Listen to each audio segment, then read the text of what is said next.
CHOMP by Hiaasen, Chapter 24. Once the weather began to improve, Sergeant Ramirez sent the searchers into action. 4 airboats, each with a police officer aboard, departed at high speed from Sickler's Dock. As sheriff's helicopters carrying infrared equipment was flying in from South Miami, and the Coast Guard was sending a chopper from Opelika. Meanwhile, Raven Stark had locked herself in Derek Badger's motor coach in order to hide from a throng of news reporters who'd learned that the famed survivalist was missing in the Everglades. The reporters were trying to make a connection between Derek's disappearance and the crazed gunman who terrorized the crowd at Sickler's store, but a spokesperson for the police department said the two incidents were totally unrelated. The media frenzy got even more stirred up by the director of Expedition Survival. He blabbed to a tabloid columnist about Derek's bloody encounter with the Mastiff Bat, sparking speculation that Derek had been stricken with rabies and was dying alone in the murky wetlands. Thousands of frantic fans posted messages on Derek's Facebook page and tweeted anxiously amongst themselves. Raven was miffed at the director, but back at his office in California, Jerry Germain remained unfazed.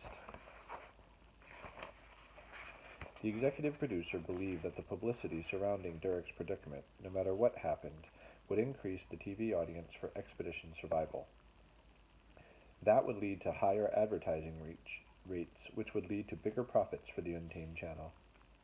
In a semi-tragic event that Derek indeed perished from rabies or some other tropical disease, Jerry Germain was preparing to broadcast a 2-hour tribute with highlight reels. The ratings would be epic from coast to coast. Let's release a statement to the media, said Raven, saying we're confident that Derek, being such a skilled outdoorsman, is alive and well. Not so fast, Jerry Germain cautioned. It isn't such a terrible thing to have the whole world worrying about him. Remember those trapped miners down in Chile? When they got out, they were total rock stars. The comparison was flimsy.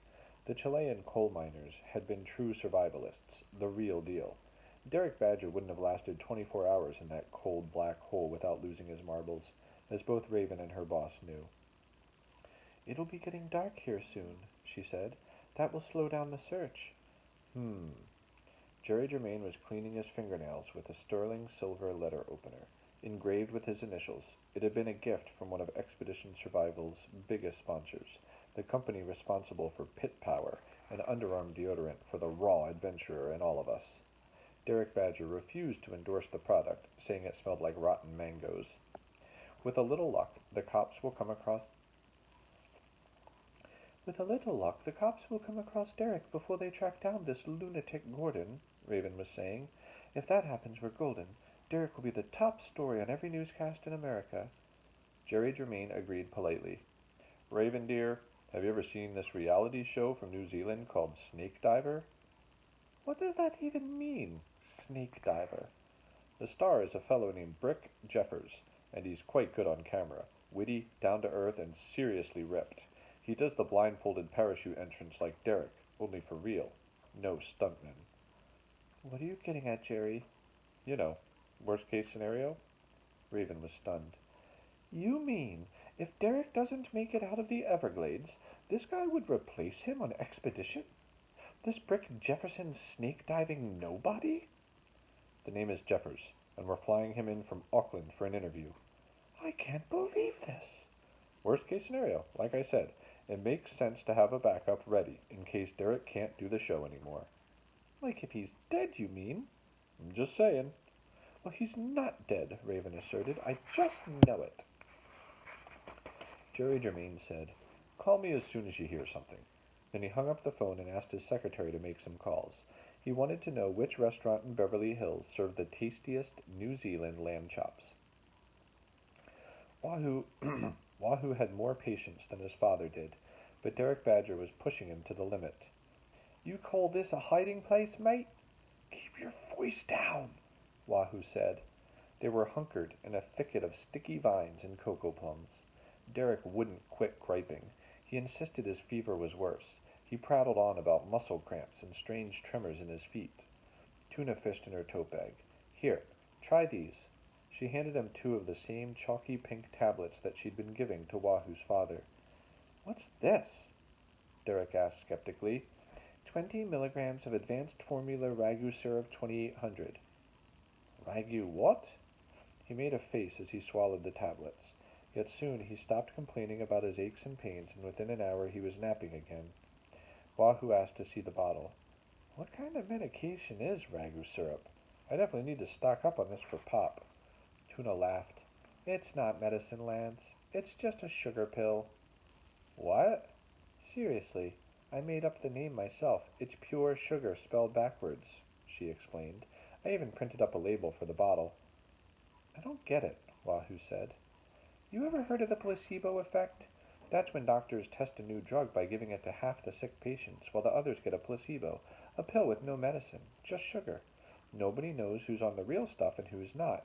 But here's the awesome part. Some of the patients taking the bogus pills get better anyway. It never fails. Tuna smiled and tapped a finger to her temple. The mind's a powerful force for healing. If you believe something can cure you, it just might. But if the pills are only sugar, why do you need them? Oh, I feed 'em to Daddy. Sometimes it quiets him down, Tuna said. He gets lots of headaches too, and back pains, chest pains, neck pains, you name it. He thinks ragu syrup is some sort of fantastic miracle drug. That and the booze. Wahoo was troubled to think his own father's symptoms were mostly mental and could be cured by fake medicine. So basically, both of our dads are whack jobs, he concluded glumly. Don't even go there, Tuna said sharply. They couldn't be more different from each other. She was right about that part.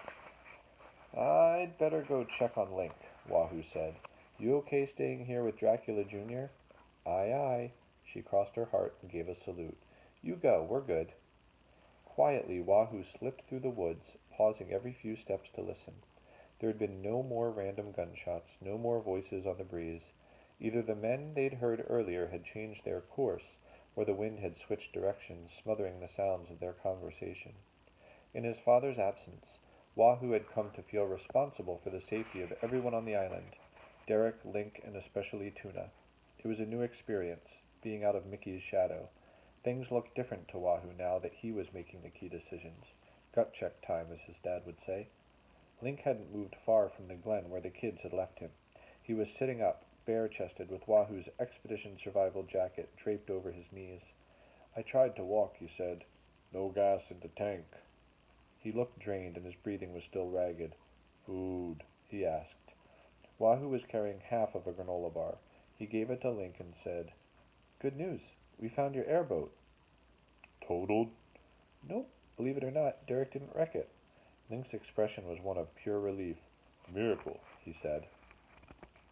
Wahoo was glad the weather was breaking. Slices of clear sky were showing among the clouds. Did you hear those gunshots a while back? He asked Link. Yup. Days a ways off. There were men talking, too. Link shook his head. All I heard was some owl. Wahoo peeled back a corner of the bandage he had taped to Link's back. The bullet wound remained fairly clean, and there was no fresh blood. Still hurt when you take a breath? Some, Link admitted. Worse than before? Little. Wahoo was practically certain that one of Link's lungs had been punctured. It was shocking that a little piece of lead could put down such an ox of a man. Hang in there, Wahoo told him. We'll get you to a hospital. How far's my boat? It's a hike. Just stay here and chill. Link took a shallow gulp of air. What about the dude that shot me? Girl's old man. The police will catch him for sure. He'll be in jail soon. Jail? Link grunted. Does it? Can I ask you something? Wahoo said. Guess so. I know you don't like my dad, and that's okay. He can be a pain. But the other day when he was in the water and you were driving straight at him, Link hacked out a chuckle. Heck, I only meant to scare the man is all. You think I was really going to run him over and put a big old dent in my airboat? No way. You sure fooled me and Tuna, Wahoo said. Not your pappy, though. He weren't one bit afraid. Wahoo had to smile. Don't go anywhere. I'll be back in a little while. He's just a kid. What you gonna do? Get us all out of here? Link chuckled dryly again.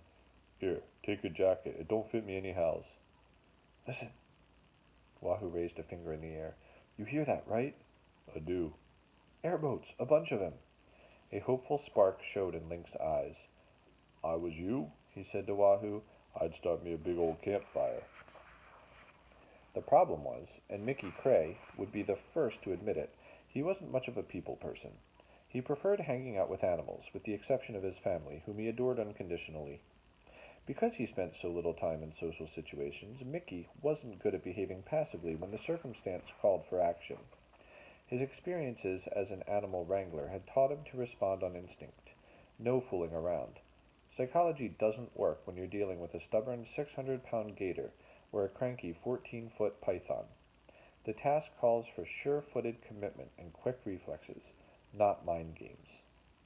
Mickey believed Jared Gordon's brain was less complicated than that of the average reptile. However, the average reptile didn't carry a loaded gun and guzzle beer. "Give me another one," Jared Gordon barked. "I'm a thirsty soul." "Oh, whoops. Give me another one," Jared Gordon barked. "I'm a thirsty soul." He didn't seem to mind that the beer was as warm as spit. Most people would have been groggy after drinking so much, but he kept the pace, trudging along in Mickey's muddy footprints. Every time Mickey glanced over his shoulder, he saw the pistol pointed at his back. "Don't try nothing funny," warned Tuna's father. "Wouldn't dream of it." They'd been hiking for a while, and soon the sun would be setting. Mickey hoped that by now Link had returned to Sickler's dock, and that Wahoo and Tuna were safe. A swarm of airboats could be heard in the distance, the search teams, fanning out across the marshes. It was a welcome sound, but Mickey wasn't ready to celebrate. Once darkness fell, the chances of being found would be slim. The Everglades by night was a tangled, boggy maze. Searchers would be relying on handheld spotlights and pure luck. At the sound of the search boats, Tuna's father appeared to sober up. His shoulders pinched tensely and his steps got heavier. This ain't working out so good," he grumbled. The plan to recapture his runaway daughter at gunpoint, which had seemed so brilliant in the early stages of Jared Gordon's beer binge, now looked like a big mistake. "They'll catch up with us sooner or later," Mickey told him. "That's a fact." "Why don't you shut up?" Jared Gordon was no longer consumed with finding Tuna. He was focused on escape. Sucking air through his teeth, he said, "Just so you know, I ain't going to no prison." "You are if they catch you with that .38. "How far to the highway?" "Too far," Mickey said. "Too far, too deep, too everything. We can't get there on foot." Tuna's father jabbed him with the pistol barrel. "That's okay, Sparky. Always got a plan B." "Does the B stand for brew?" "Ha! You're my ticket out of here and you don't even know it." Mickey said, "There's no ticket out, brother. The cops know who you are." "Don't matter. When they get here, I'm going to make 'em a deal they can't refuse.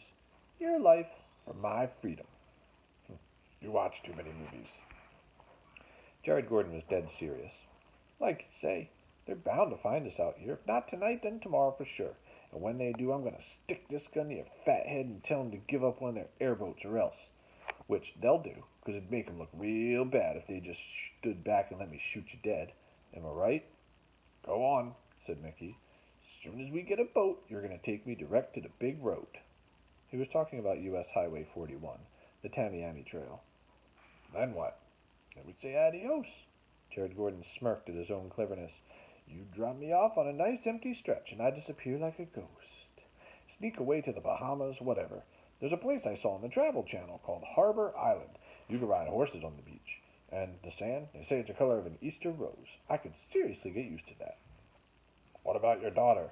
"Oh, I'll come back and deal with her later. She's the cause of all this trouble."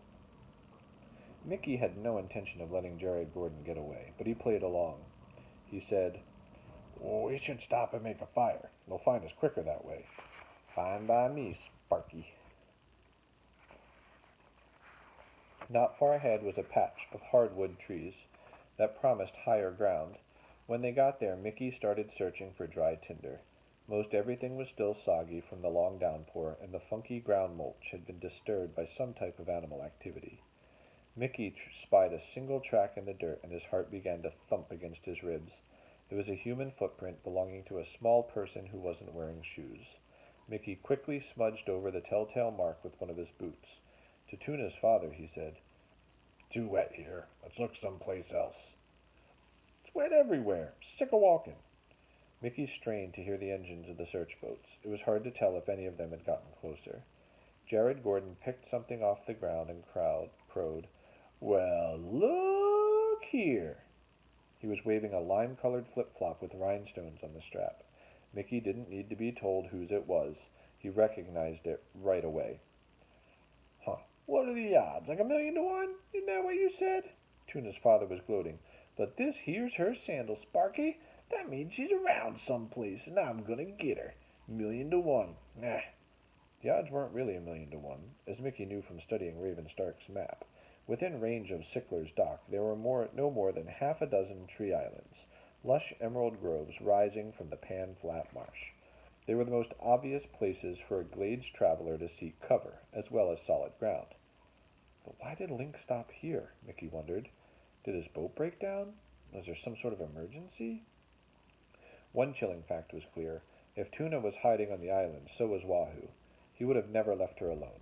For Mickey, the stakes couldn't possibly get any higher. The kids were nearby. It was time to do something. "Let's go find your girl," he said to Tuna's dad, and headed the opposite direction of where the small footprints had pointed.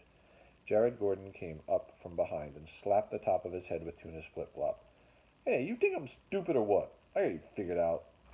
Mickey balled his right fist. One solid punch to the jaw would knock the guy cold. He wouldn't have time to pull the trigger. "I know what you're up to," Jared Gordon went on. "You want to take me down, huh? You want to be a hero?" Mickey shifted his balance. "I'm no hero." "What are you talking about? Do I look like a hero?" "Shut up and get your paws in the air."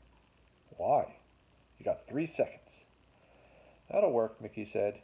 He wheeled around swinging hard, but the punch never got there.